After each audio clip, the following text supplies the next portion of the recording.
Мурда мен мынчалык интервью берип катышып көргөн эмесмин да программага. Жеңил-желпи программа болуп калса, мен өпкөмдү түшөт да. Ак карга деп коесуңарбы? Ошондой болуп калам да. Мисалы үчүн терс жагымды көрүп калсам эмне болот деген кыжалат болобу? Уруксаттык жок экен менде, шыгым жок экен таптакыргычы. Ушул монтип эки жүздүү болуп, мынтип куулуп турган адамдарды эмнеге көрбөй атат дей берем да. Журналистикага байланбаган жумушка кетейин деп аябай даярдандым. Сизде мындай өкүт болбойбу агай бир жерде турганыңызга? Себеби ак үйгө күйдөн чалуулар баары бир болот. Себеби мурунку программаларда мен таза чыккам да. Баланча деген сөз эфирге кетсе башыңды жулам деп эле чала берчү. Үйдө деле чыгып турасыз. Чыгып деле жүрбөйм го. Мен женим бир жарым саатка жетет болуш керек. Жарым саатка эле карайт анан. Макалдатып айтып мен менен чечен айтыш болобу? Чечен айтыш болуп кетет. Эмне же аябай алдагы жакшы алып баруучу эле эмнеге иштетпей койдуңуз байке? Көрдүңөрбү? Ар бир кирпичин өз колум менен салып, кынаптап куруп атабыз го үйдү чиркендики. Эгерде Нуртилек курулуш компаниясынан үй алып 50%-ын дароо төгө турган болсоңуздар, анда Туркияга эс алууга жолдомо аласыз.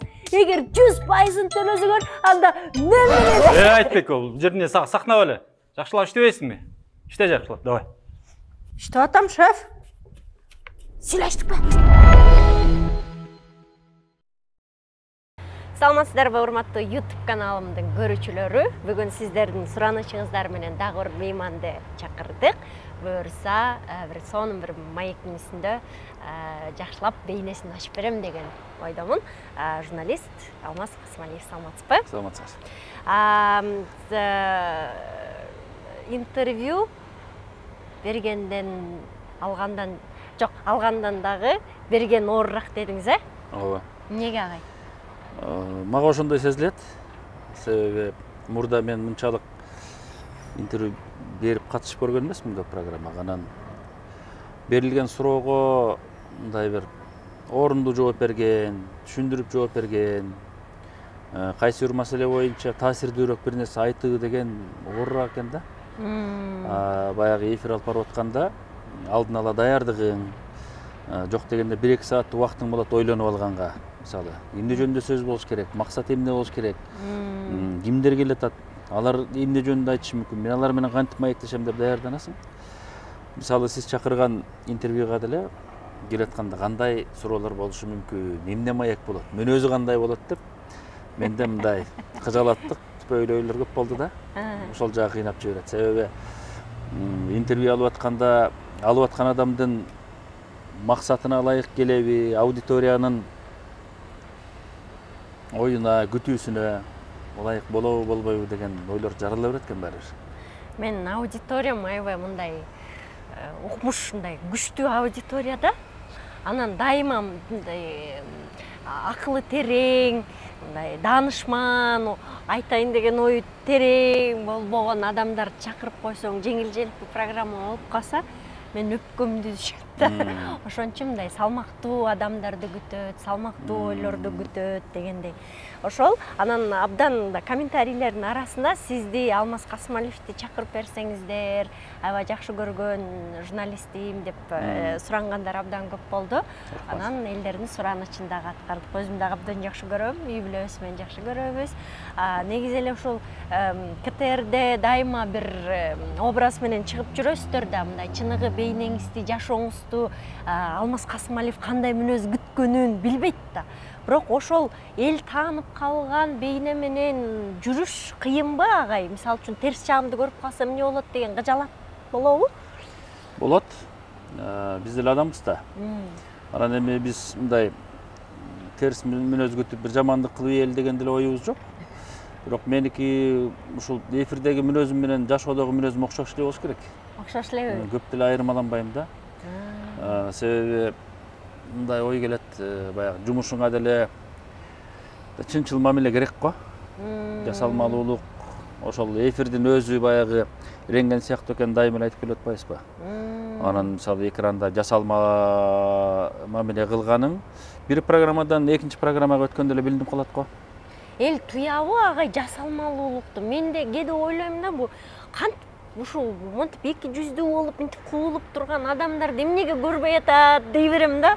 Же болобу? Сезгендер сезсе керек. Бирок мындай билиш керек го. Бул кандай эле экен. Мисалы, мени билгендер, жакындан билгендер. Эфирдеги мүнөзүмдү балким башкача сындашы мүмкүн да. Бул кичине кубулуп атат, бул өзгөрүп атат деши мүмкүн да.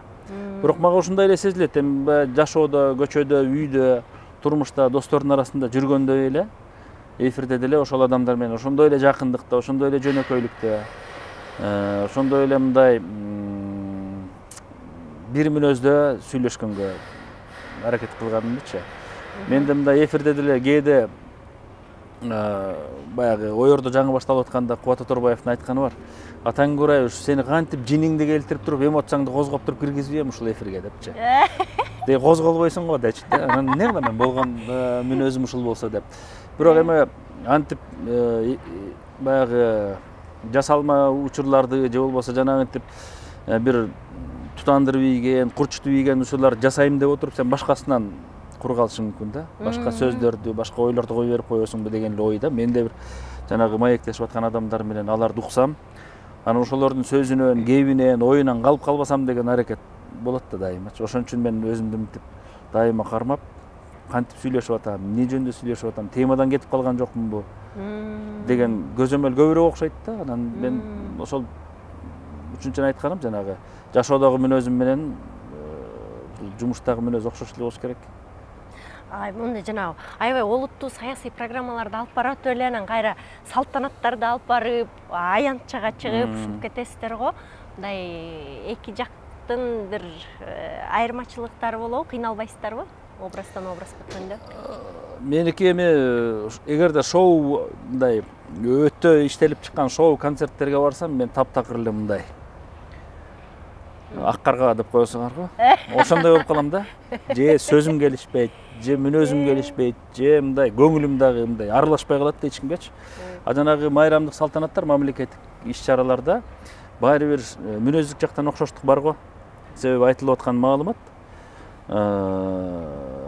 биздин стилге жакын.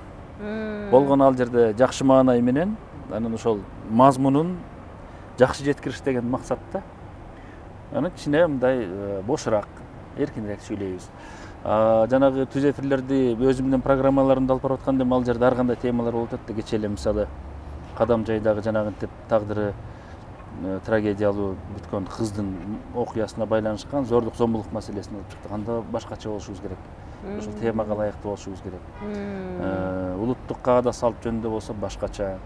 Убагында азыр кичине тематикалык бөлүнүүлөрү бар. Болбосо ортодо мисалы сатира темасын көтөргөн учурлар болгон. Анан ага даяр болушуң керек экен. Сүйлөп бараткан кишиң, маектешиң бир жакшы ойду айтып койсо, жок дегенде жылмайганга даяр болушуң керек деп ойлонуп отура бербей, мисалы туурабы? Анан ошондой татаалдыктары болчу. Азыр болсо мындай саясий экономикалык темалар менин программамда калып бир мүнөз болуп калды да. Ошон үчүн айтканым, мисалы Нооруз майрамында деле, эгемендүүлүк майрамын алып барып атсаң деле, ошол жалпы улуттун мындай салмактуу улут мүнөзүнө жакындашкан маалыматтар менен коштолот. Ошон үчүн мага кыйын болбойт го деп ойлойм да. Анан жанагынтип өкмөттүк, мамлекеттик деңгээлдеги концерттерди алып барып атам. Ал жерде деле жанагындай академияга алып баруу деп коебузга, ошондой мүнөздө өтөт. Ошон үчүн мен катышып жүрөм да.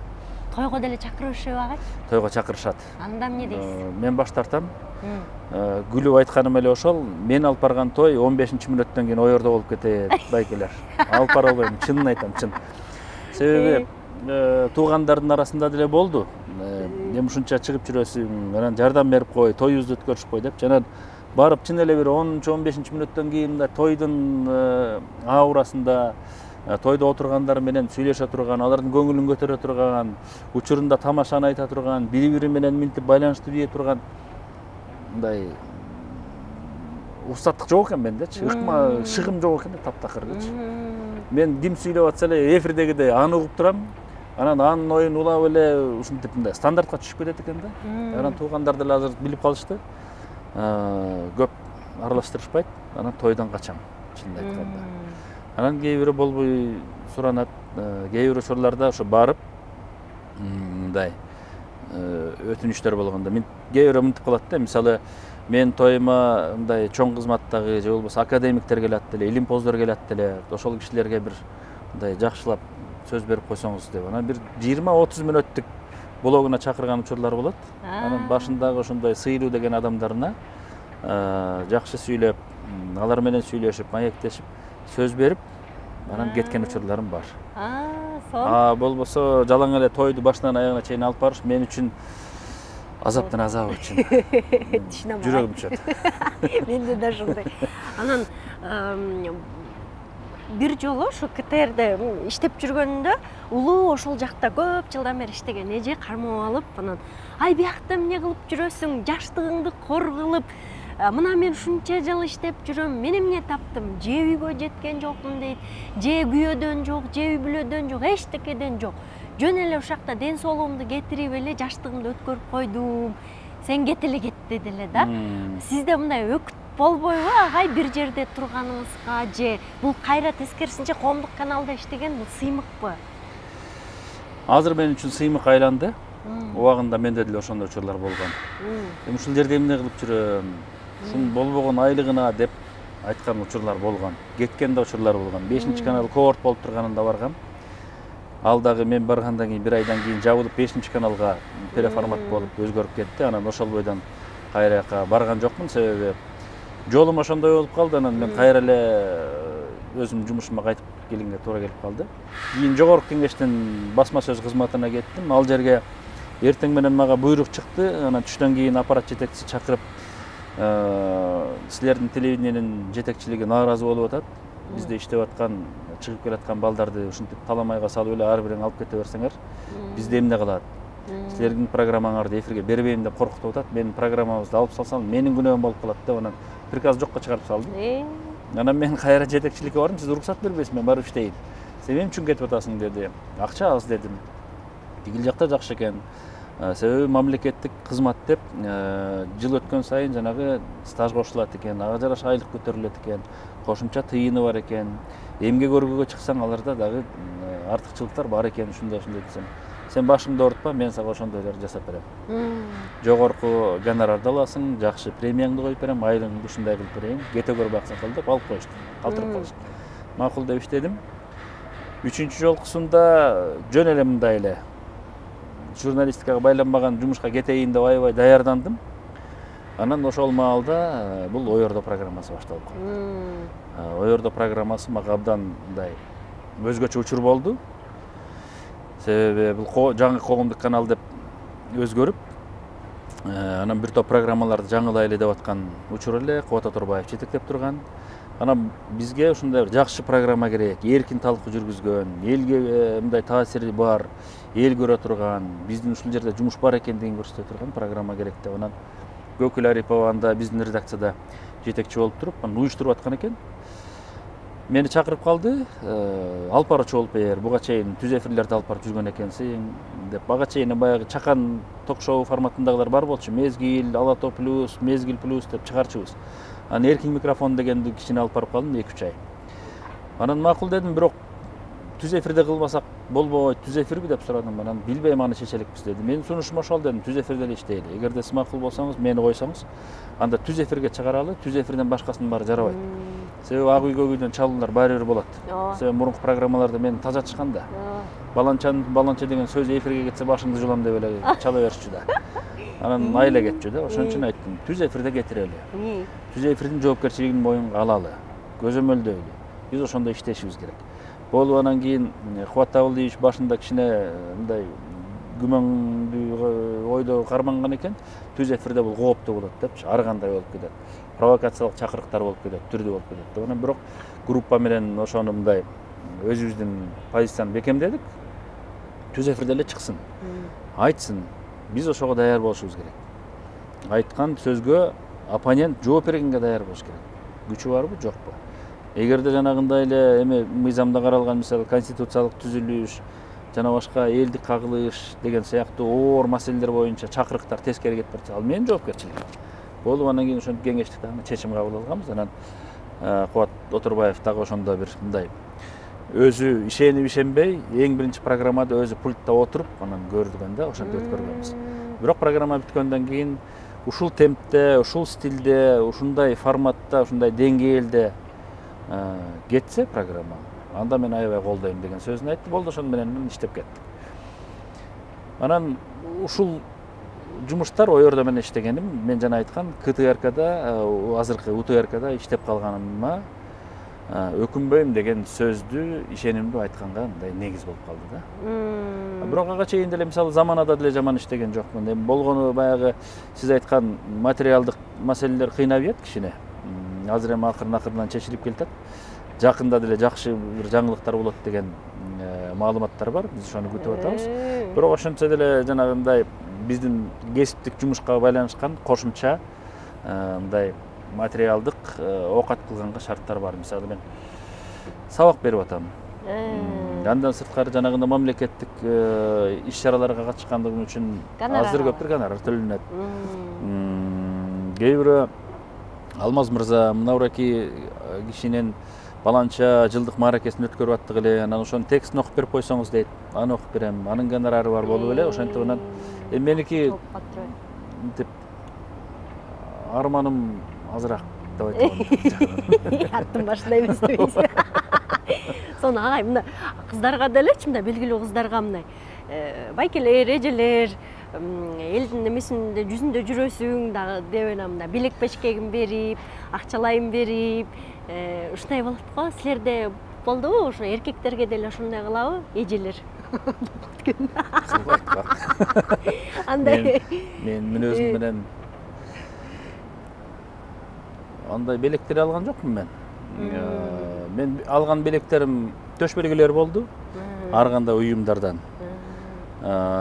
Жана айтып атпайбы, мисалы биздин текстибизди окуп берип кой, алып барып берип кой деп. Кээ бир учурларда ушундай болот, эми уюмдардан тыйыныбыз аз эле, шартыбыз жок эле, жардам берип кой дегендерде бекер эле барып жардам беребиз да. Ошондой учурларда анан рахмат сизге, жакшы колдоп койдуңуз, сиз алтын кишисиз, жакшы кишисиз деп мынтип көңүлүңдү көтөрүп, анан көкүрөккө медальдан тагып, же болбосо ыраазычылык барагын берип узаткандар бар. Беркиндей жеке белек катарында берген алган жокмун мен. Көргөн жокмун андайды. Мен бир учур болду, аял кишиден эмес, эркек кишиден. Баткен жергесинде биз түз эфирлерди чыгарып жүрсөк, биз ошол эфирди уюштурууга катышып жүргөн жергиликтүү кызматкерлердин бири эми бүгүн сиздин туулган күнү экендигин уктум, Алмаз мырза деп жакшы калпак, анан чапан кийгизген да. Ошондой белек алды. Алмаз байке, Алмаз чыкыйган сахнадагы Алмаз менен үйдөгү Алмазчы эмне кылат ал? Байпактарын ыргытабы? Катын дейби? Жок. Айтып атпайбы, эфирде кандай болсом үйдө деле ошондоймун. Үйдө деле чыкыйып турасыз. Чыкыйып деле жүрбөйм го. Байпак ыргытылган күнү ыргытылып калышы мүмкүн. Бирок эми азыр балдар бар. Карап коет. Динатчысын жыйнап коет. Кээде көңүлүм карамаганда өзүм көбүнчө өзүм жыйнаганга аракет кылам. Себеби эми билбейм, мындай тыканыраак жүргөн жакшы эле го. Канча балаңыз бар? 3 уул. 3 уулбу?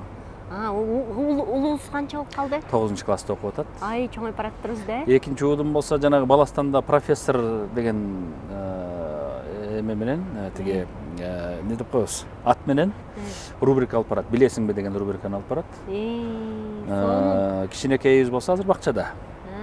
3 жаштан жаңы өттү. Ал деле өсүп кетет. Анан алардын арасында жүрөбүз. Үйдөгү Алмаз башкача өзгөчөлүк эмне болушу мүмкүн? Үйдөгү Алмаз жөнөкөй эле бутуна жупуну чокойду, үстүнө жумушчу кийимди кийип алып эле корону казып помидор, бадыраң өстүргөн. Балдар менен чогуу иштеп, котлованын казып, фундамент куйган. Убакыт жетсе өзүм жасаган жумуштардан кирпичин тизип, дубал тургузуп оокат кылам мисалы. Ошол сыяктуу эле жумуш Алмаз. Жөнөкөй эле кыргыздын баласы. Анан жумушка келгенде биз ошондой болушубуз керек, кичине. Сени карап отурган киши ушул бала сүйлөйт азыр, ушул эмнени айтат болду экен. деп көңүл бөлүп аткандан кийин биз кичине мындай эфирдин маданиятын сактаган, эл менен сый мамиледе болгон, анан элди мындай тамаша көрбөгөн адамдар болушубуз керек. Мен ошого карап түздүрөм го дейм. Балдарыңызга кандай неме мындай жол көрсөтөсүз, тарбиялайсыз, катуу кармайсызбы? Сизден коркуп турабы же мээримиңиз ашып ташып турабы, кандай атасыз?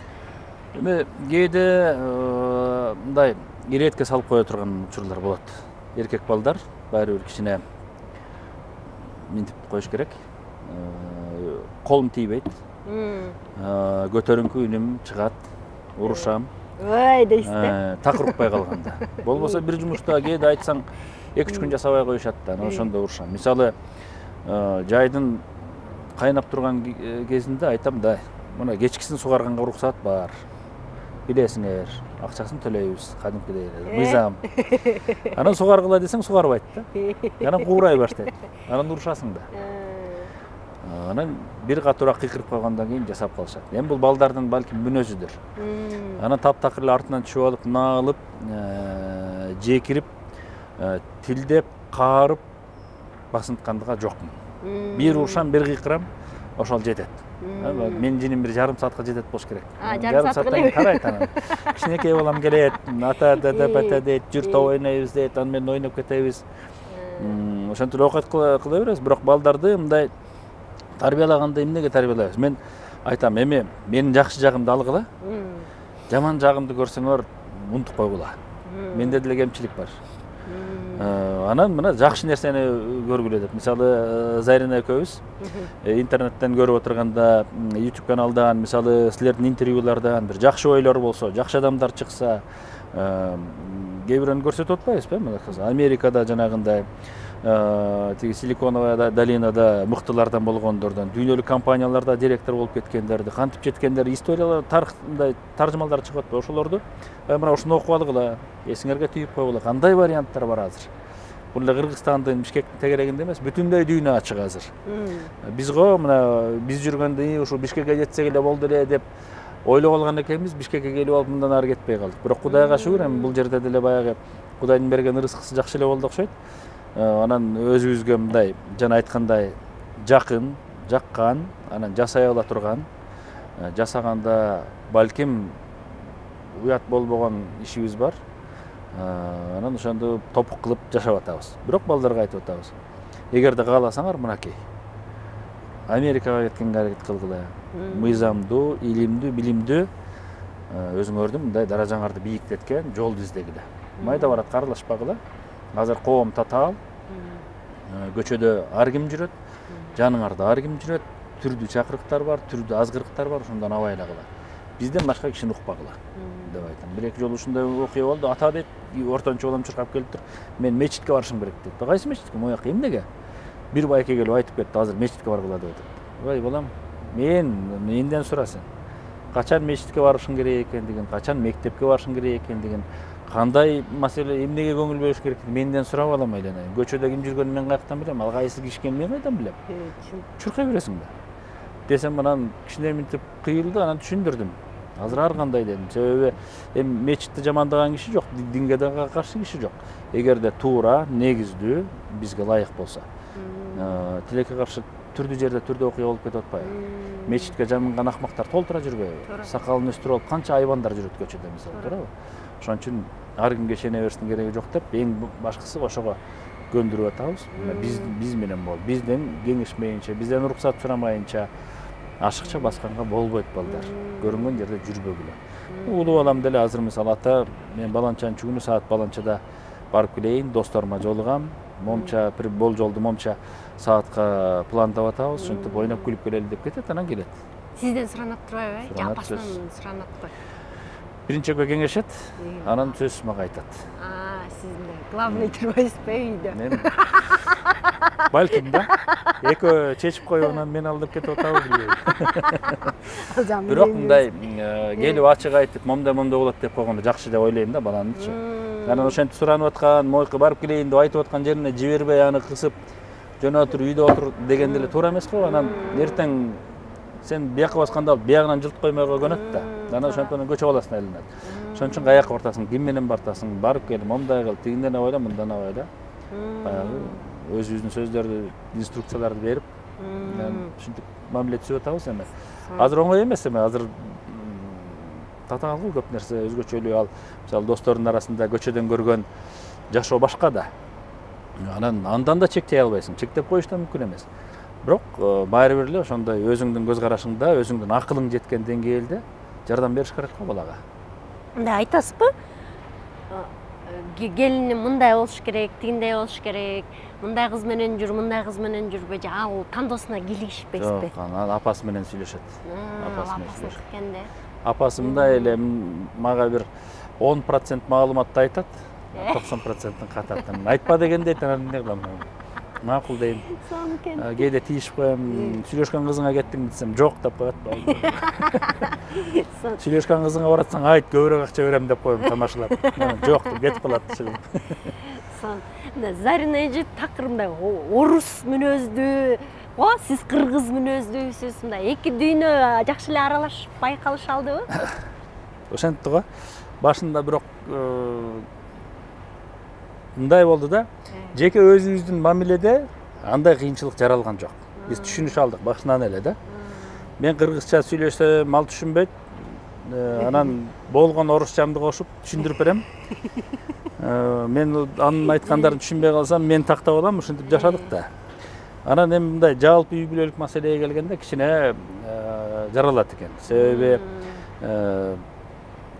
ошол орусча коомдо өсүп калган, анан кыргызча коомдо өсүп калган үй бүлөнүн ичиндеги салттык, жанагындай майда бараттарга келгенде, а эмнеге мындай, а эмнеге тигиндей, мындай кылып койсо болбойбу деген маселелер көп эле чыкты. Анан кээде уруш деңгээлине чыгат, кээде бири-бирибизди алдашабыз, кээде ушинтип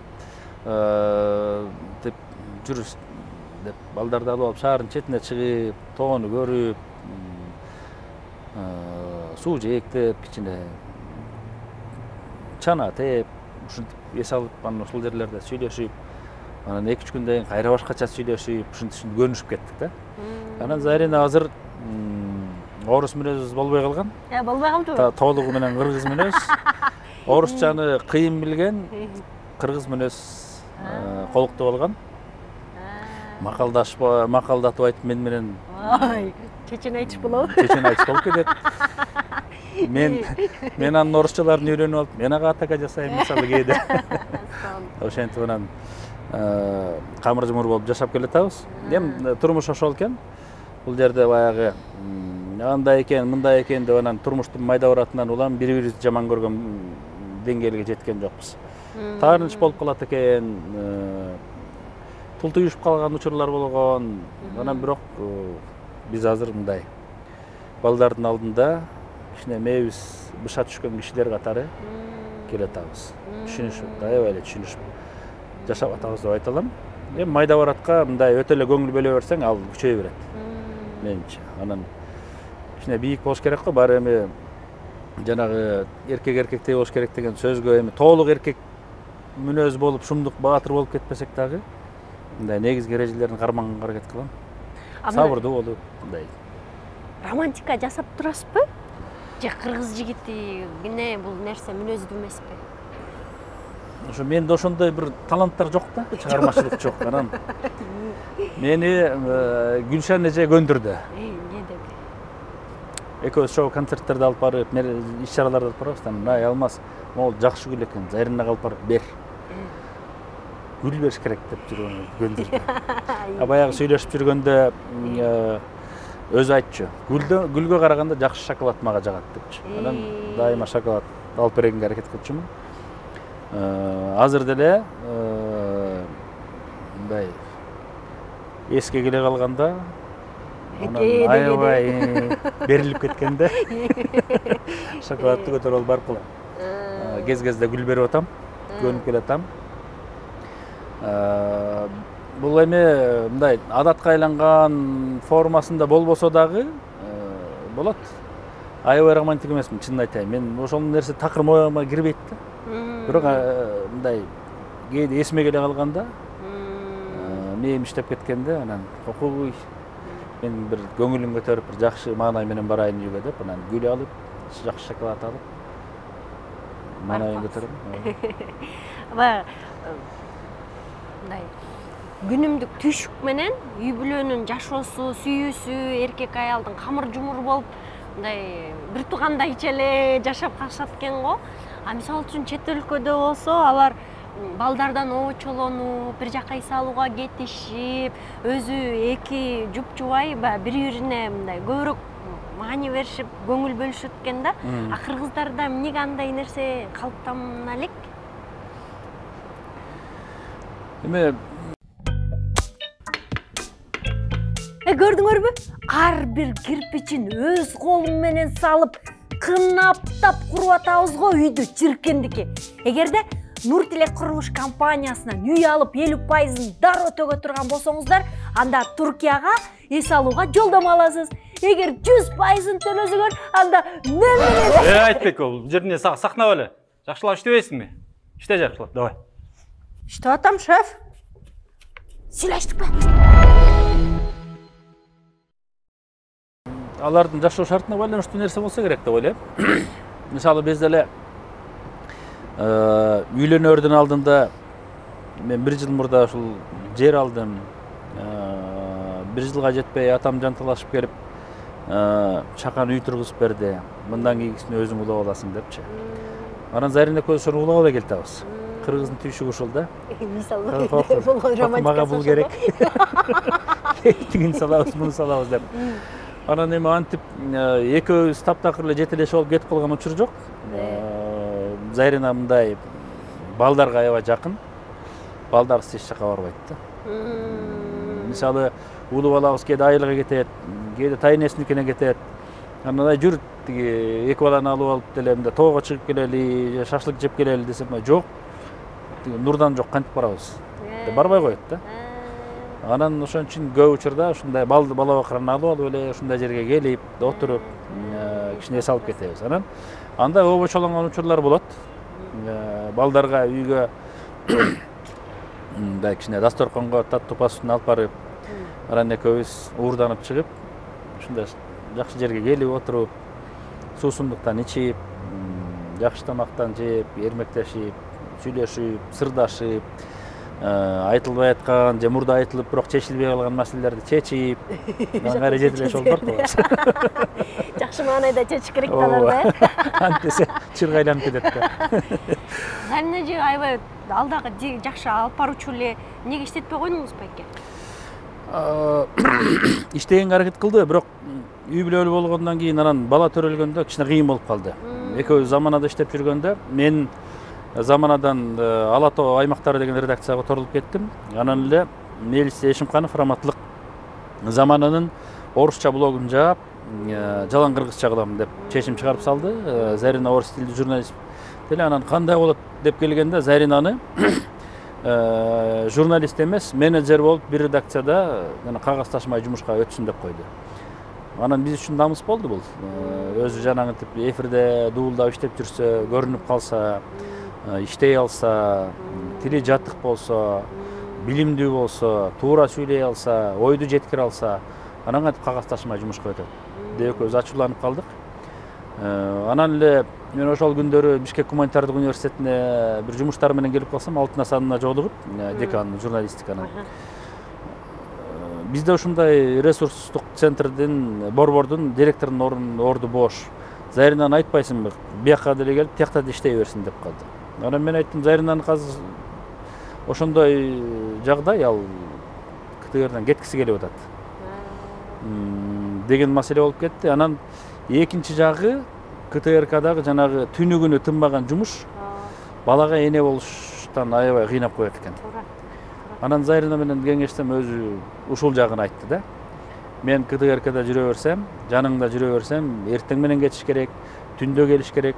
Анан могу эки кенедей баланы бирөөбүз карашыбыз керек да.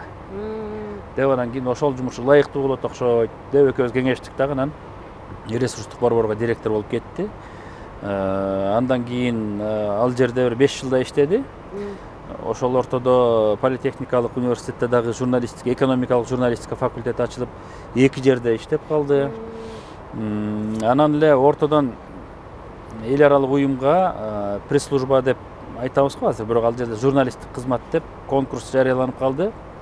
Анан аяка катышты дагы конкурстан өтүп кетти. Анан азыр ошол германиялык жана экологиялык уюмда иштеп атат. Ортодон биз Заринанын ошо түз журналисттик жумушу улана берсин деп өткөн жылы экөөбүз кеңешип ушу экологиялык маселелер боюнча бир программа ачканбыз. Анан менде да жумуш көп экен, Заринада да жумуш көп экен. Мен жанталашып кыргызчасын чыгарам. Зарина тиги жакта конференциябыз болуп атат, бул жерде семинарыбыз болуп атат. Мен тигил Геминге кеттим дейт, мен Ананьевадагы тиги центрибизге кеттим дейт. Анан эле такыр колу тийбей койду. Анан азыр ал программаны башка бирөөгө өткөрүп берели десек, жанагы реорганизациялык кайра программалык сетканы түзүү процессинде ал алынып калды, кое туралы деген чечим чыгып калды. Ошону менен анан токтотуп койдук. Анан бирок андан сырткары деловой собеседник деген журналга жазып жүрөт азыр. Көп темалар жазып жүрөт. Орус тилинде кыргыздар жөнүндө жазып атат да. Салт санаабыз, үрп адатыбыз, турмушубуз жөнүндө ушул билген кишилерди мен кеңеш берем. Ким түшүндүрүп бере алат, ким менен интервью кылыш керек. Анан интервьюларды алып, ошентип макалалар жазып атат. Мисалы, акыркысында эле ушул Казакстан менен Кыргызстандын ортосундагы кызматташтыкка байланыштуу бир атайын бөлүгүн номерди арнашкан экен. Ошонун ичинде ошол Кыргыз Казактын ортосундагы салттык жакындыктар жана айырмалуулуктар дегенди орусча жазып тапшырып атат. Ошентип иштеп атат, ал калтырган жок. Жазма журналистикага кетти, озекиликтен алыстап.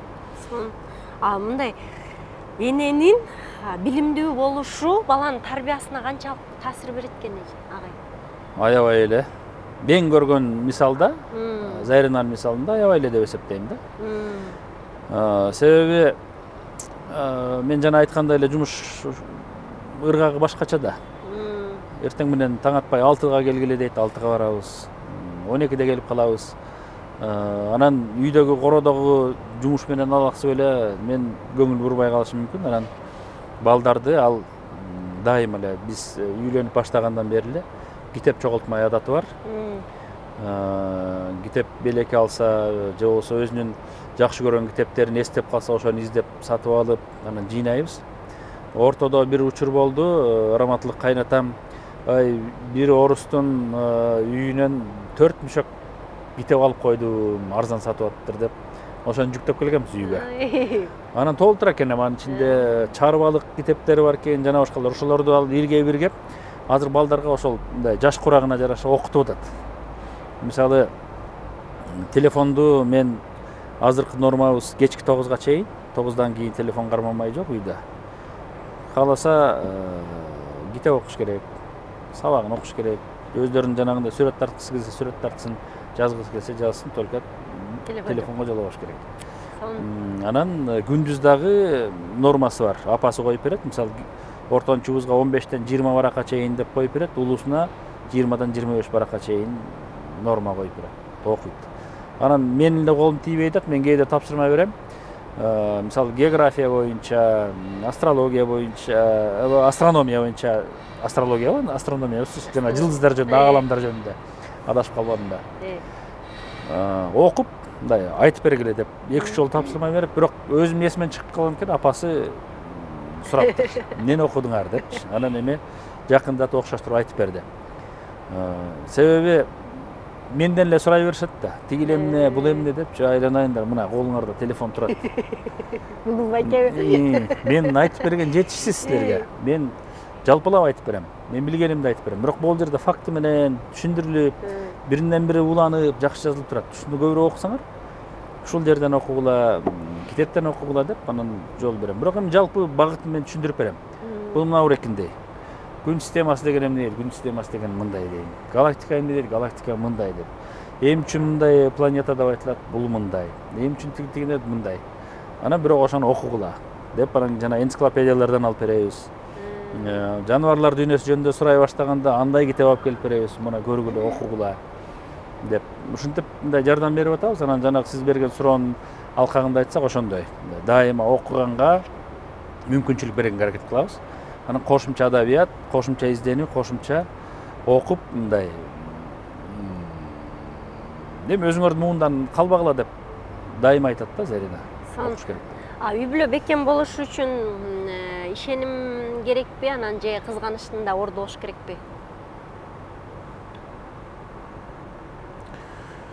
Кызганыч чеги менен болуш керек го. Кызганыч деп койсо бизде жанагынтип кызыл камчылык калдыр үй ачпайм. Мен кызгандым эле. Сиз кол бутуңар иштебейт да? Жок, мен колум иштебейт да. Тилим эле. Чечен айтышты. Тилден эле күч чыгарабыз. Кол көтөргөн болбойт го. Мен өзүм эле ошондой, атам деле ошондой киши болсо керек эле да. Антип кол көтөргөн, кызыл камчылыгын көрсөткөн учурларды көргөн жокпуз. Эркек балдар катары биз чектен чыгып кеткенде көрдүк. Таякча жизген. Таякча. Мен бир катуу муштум жегеним эсимде, анан башкасын эсимде жок. Анан ошондой тарбиялап коет да баланы. Бирок мындай аял кишилерге анткени мен көргөн жокмун. Анан менде деле ошондой мүнөз эми.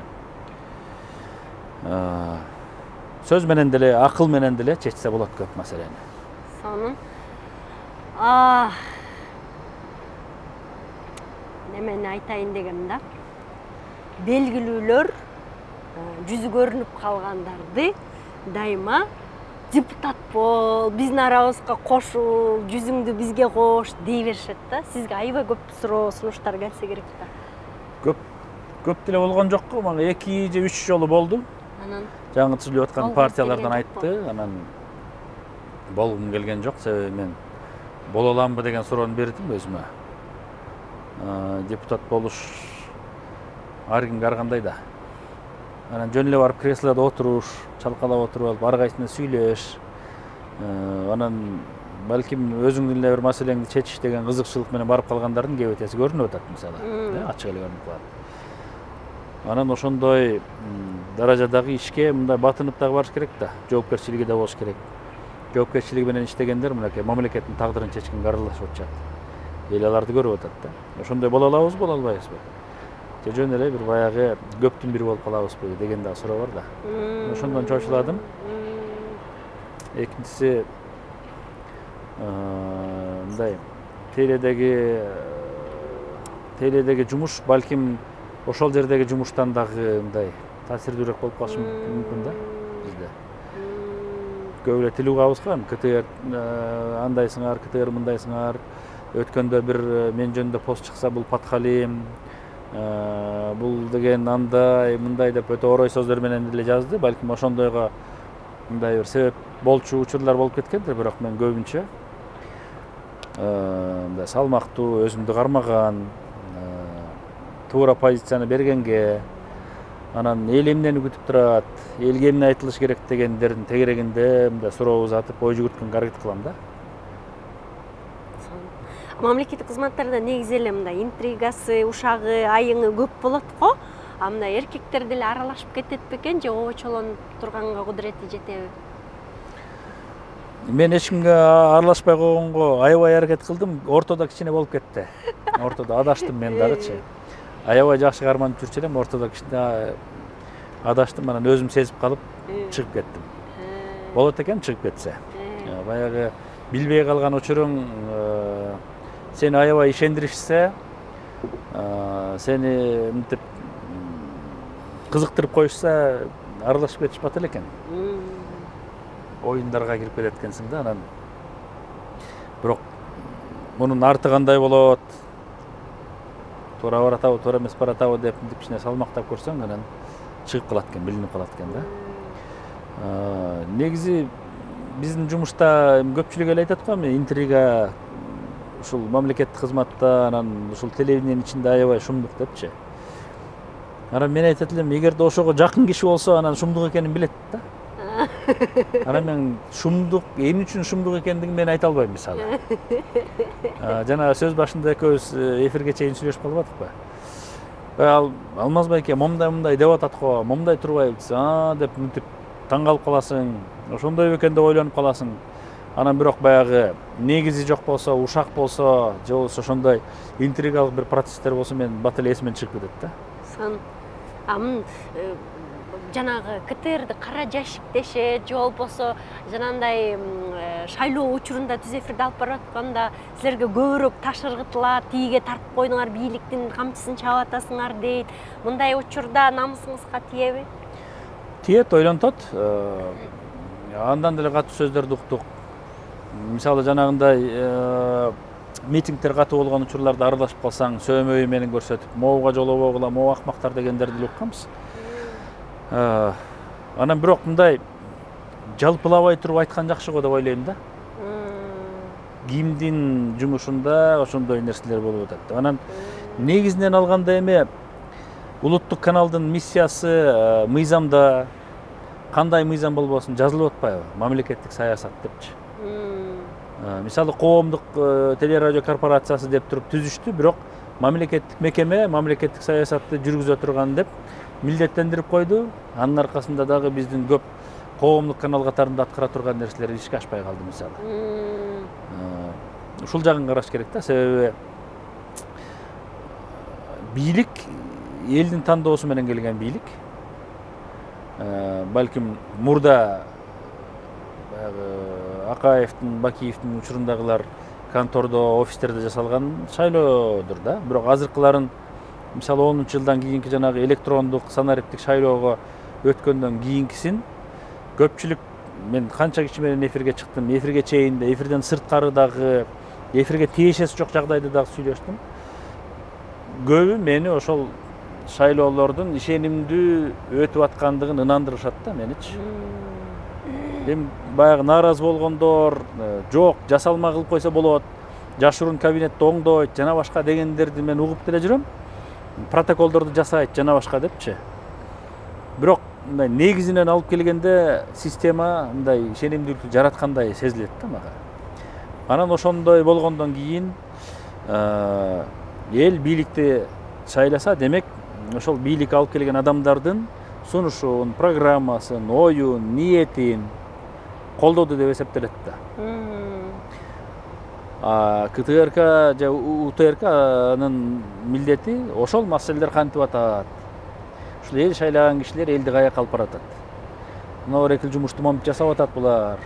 Могу маселени минтип чечейин деп атат бийлик. Мына экинде программа башталды. Мунун максаты эмне? Эл качан пайдасын көрөт? Эмнеден улам бул натыйжалуу натыйжасы экендигин көрө алабыз деген маселелерди биз талкуулап атабыз да. Анан ошонун мөңгүтүндө КТРКнын жумушунун ичиндеги коомдук саясий берүүлөр басымдуу бөлүгү ушундай болуп калып атат да. Бийлик. Себеби жанагын айтып атам. Мыйзамда көрсөтүлгөн. Мыйзамда көрсөтүлгөн нерсени тескери жасасаң, мындай мыйзамдык жоопкерчилик деген бар да мисалы, ошол алкап бар. Башка жагынан алсак, мына өткөн 2-3 жылдын ичинде эсептешкен КТРКдагы берилген, чыгарылган көрсөтүүлөрдүн теле бөлүгүндө 15% саясатка байланыштуу экен, 85% коомдук, социалдык маселелерге байланыштуу да. Анан ошол жана 15% деле талашып атабыз да көпчүлүк убактачы. Мисалы Баластанда берилип аткан, спорт каналында берилип аткан, маданиятта чыгып аткан маселелерге көңүл бөлбөй калып атабызбы деген. Жазында алып калып кендалар. Дайыма жаныңызда сулуу айымдар менен алып барасыз да, кыз жандуулугуңуз барбы агай? Жокпу? Кылтыңдап койбойсузбу? Жок. Кылтыңдатпай калсын деп. Үйдөгүлөрбү? Сизге сүйүүсүн арнаган аялдар аябай көп да, жеңем кызганбайбы? Кызганат, кантип кызганбайт? Мен деле кызганам аны.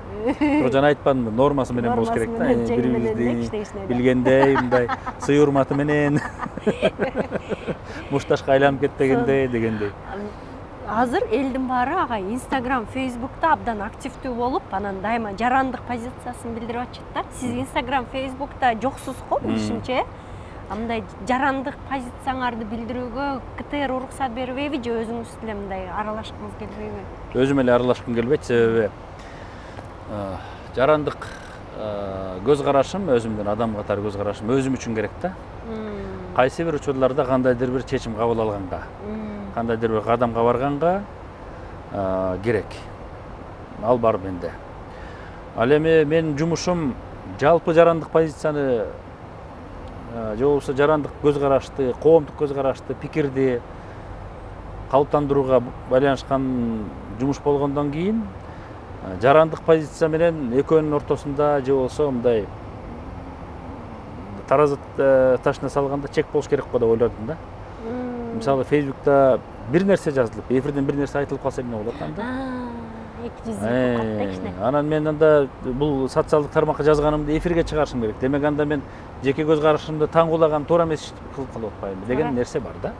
Ошон үчүн мен жумушта эфир алып барып атканда ошол өзүмдүн жарандык позицияма байланышкан, бирок жалпы коомдук кызыкчылыкты мамилени пайда кыла алат болуш керек деген маселелерди кошо алам арасына.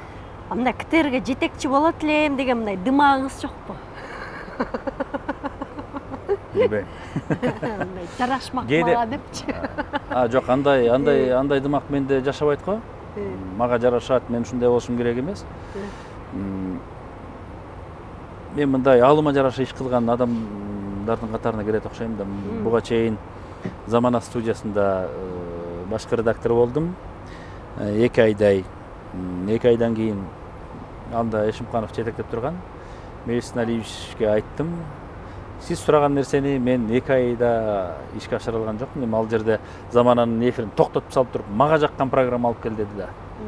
Анан тигиндей формат сунуштайм, жакпайт. Мындай формат сунуштайм, жакпайт. 7 вариант сунуштадым. Анан айттым, дагы канча вариант жазыш керек деп ойлондум.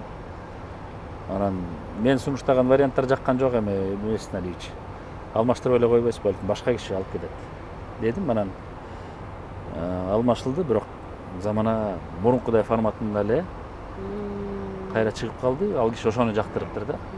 Анан эмнеге ал кезде баягы күтүп, бирок ишке ашпай калгандан кийин Замананын эфирдин ишин үзгүлтүккө учуратпай иштеп кете берсин деген ой болушу мүмкүн.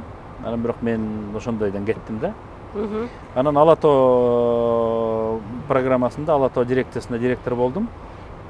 Мен болуп атканда эле Кубат Тавлиевич Оторбаев коллективден кимди сунуштайсыңар деди, Алмазды дешти.